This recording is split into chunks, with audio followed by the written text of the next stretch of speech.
आज का हमारा टॉपिक है एनालिटिकल रीजनिंग का। एनालिटिकल रीजनिंग के जो सवालात हैं वो जनरली एलटीएस और एचईसी के हेड के अंदर बहुत ज़्यादा पूछे जाते हैं। ये कोई इतने मुश्किल सवाल नहीं होते अगर इसको प्रॉपर तरीके से सिस्टमेटिकली सॉल्व किया जाए। बेसिकली जो एनालिटिकल रीजनिंग है वो जो सवालात होते हैं उसके अंदर बेसिकली कैंडिडेट ने हिडन पैटर्न्स ढूंढने होते हैं from a very complex information. Every analytical reasoning question is a set of puzzle which can be solved through the use of logic subject to given condition। मतलब हर analytical reasoning सवाल आप ऐसे ले लीजिए कि वो एक कॉम्प्लेक्स पजल है जिसके अंदर से हिडन पैटर्न ढूंढने और लॉजिक को इस्तेमाल करते हुए आपने गिवन कंडीशन को सेटिस्फाई करते हुए जो क्वेश्चन हैं उनको आपने आंसर करना है। ये इस तरह के जितने भी सवाल है, these types of tests have determine a candidate's ability to analyze and draw conclusion in a complex situation।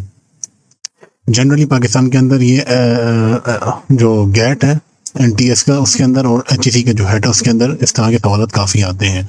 और देखने में ये आया है कि जितनी भी इस तरह के सवालात आते हैं वो एनालिटिकल रीजनिंग की 5 टाइप्स ऑफ क्वेश्चन से आते हैं।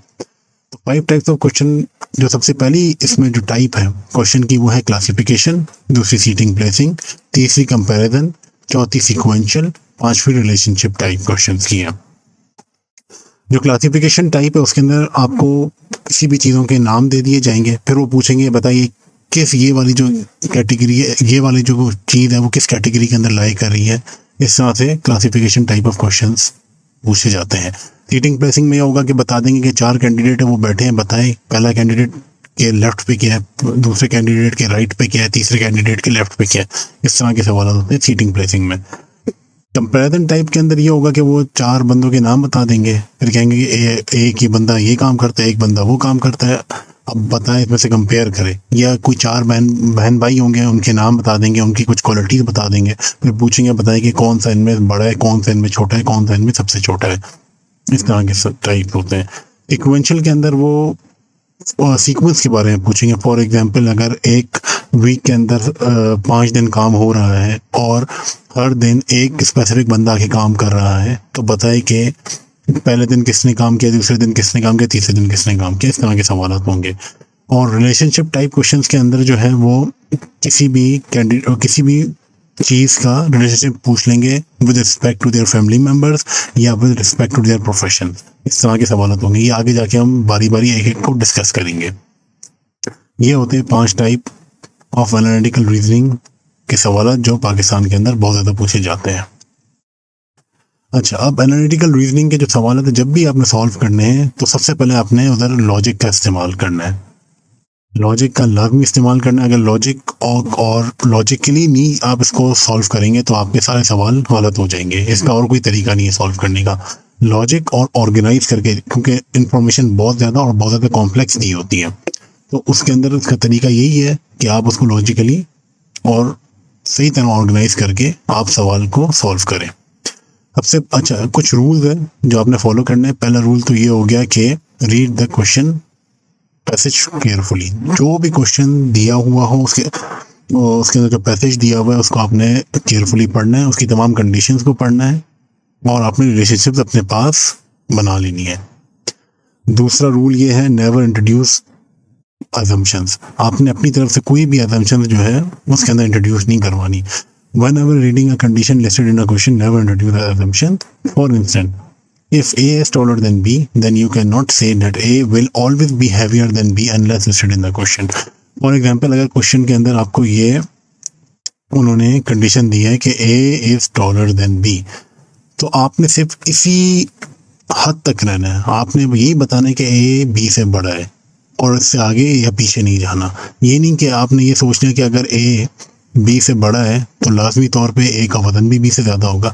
ये अपनी तरफ से अजम्पशन होगी। आपने कभी इस तरह की गलती नहीं करनी और कभी अपनी तरफ से अजम्पशंस इंट्रोड्यूस नहीं करानी सवाल के अंदर।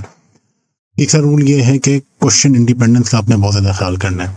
जनरली एनालिटिकल रीजनिंग के अंदर एक पैसेज दिया होता है जो सवाल होते हैं। फ़र्ज़ करें ये आपका हो गया क्वेश्चन 1, तो इसके अंदर एक पूरा पैसेज दिया हुआ होगा जिसके अंदर तमाम कंडीशन अजम्पशन सब कुछ बताई हुई होंगी।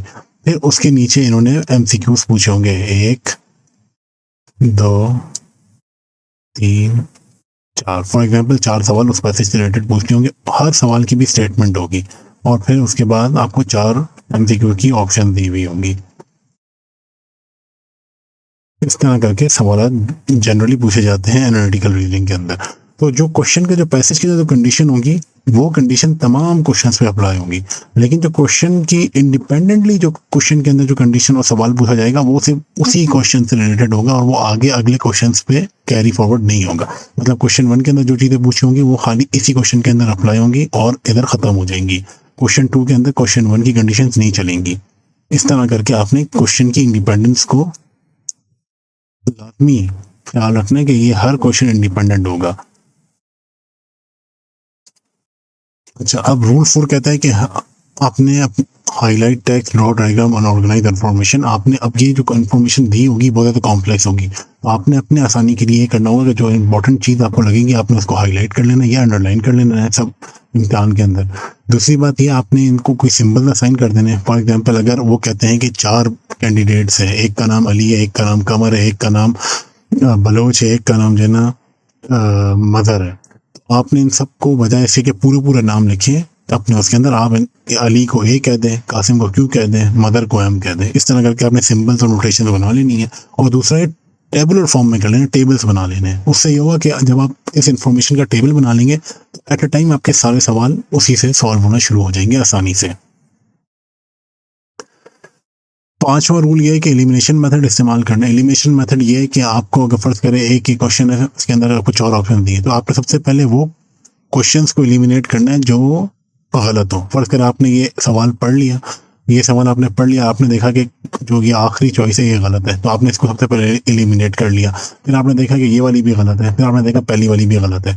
तो जब 3 आपने सवाल एलिमिनेट कर दिए तो लाजमी तौर पे एक ही बचा है, तो एक ही पे ठीक होगा। इसको कहते हैं एलिमिनेशन मेथड और ये एमसीक्यू टाइप ऑफ क्वेश्चंस के अंदर बहुत अच्छी तरह से जो है ना हेल्प करता है। एलिमिनेशन मेथड आपने ज़रूर इस्तेमाल करना है। लास्ट जो हमारा रूल है वो ये कहता है कि all questions to be solve at the same time. अब जो ये पैसेज दिया हुआ है इसके जितने भी क्वेश्चन हैं ये आपने एक ही दफ़ा में सॉल्व करने हैं। ये नहीं कि आपने इसके ये पैसेज पढ़ा, इसका आपने पहला सवाल सॉल्व किया, तीसरा से किया और फिर आपने बोला कि मैं बाद में आके करता हूँ। अगर ये गलती करेंगे तो आपका मतलब आगे वाला भी कोई सॉल्व नहीं होगा, ये भी सॉल्व होगा। मतलब आपने जब एक दफ़ा पैसेज पढ़ लिया तो उसके जितने सवाल है आपको उसी वक्त सॉल्व करने, बस। उसके बाद आपने दूसरे पैसेज पे गए तो आपको वो पूरा एक अलग क्वेश्चन होगा। अगर आपने ये किया कि उसके बाद जाके दोबारा इसी सवाल पे आएंगे तो नुकसान ही होगा, आपको दोबारा से पढ़ना पड़ेगा तमाम पैसेज को और जिससे होगा टाइम भी ज़ाया होगा बहुत ज़्यादा और बहुत ज़्यादा इनफेक्टिव काम हो जाएगा। तो कोशिश यही होनी चाहिए कि आप जब पैसेज पढ़े तो सारे उसके सवाल एट अ टाइम उसी वक्त सॉल्व कर लें।